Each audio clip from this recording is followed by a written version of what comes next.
Hello, I'm Dave Karger. Welcome to Turner Classic Movies. Last Monday, we began a two-part spotlight on the work of lyricist Sammy Cahn, who wrote the words to many of the most popular songs of the mid-20th century, recorded by many of the most popular singers of the era. His most frequent collaborator was Frank Sinatra, who introduced dozens of songs written by Sammy Cahn and his composing partners, Julie Stein and Jimmy Van Heusen. But Cahn also wrote hits for Bing Crosby, Dean Martin, and the star of our first film tonight, Doris Day. She makes her big screen debut here in the 1948 Warner Brothers musical Romance on the High Seas. Day plays a nightclub singer who poses as a wealthy society woman on board a luxury cruise to South America. She's billed fourth on the program. The bigger stars at the time were Jack Carson, Janice Page, and Don DeFore. But from the moment she appeared on screen and started to sing, it was clear to everyone who the real star of the movie was. Doris Day's singing career began a decade earlier when she started performing with big bands led by Les Brown and Bob Crosby, who was Bing Crosby's brother. She scored her first big hit in 1945 with the song Sentimental Journey, which became an anthem for servicemen fighting overseas. Then in 1947, Day attended a party at the home of composer Julie Stein, Sammy Cahn's songwriting partner.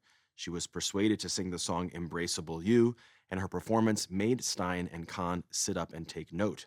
They recommended her to director Michael Curtiz, who agreed to give her a screen test for a leading role in Romance on the High Seas. She got the part and stunned audiences with her natural charisma and talent.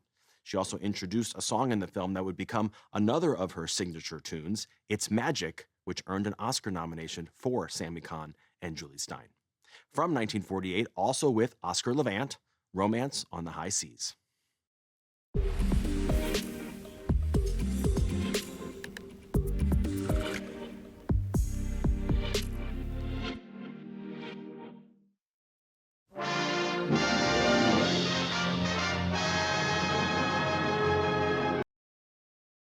Originally, Warner Brothers planned to borrow Judy Garland from MGM to star in Romance on the High Seas, but Garland wasn't available.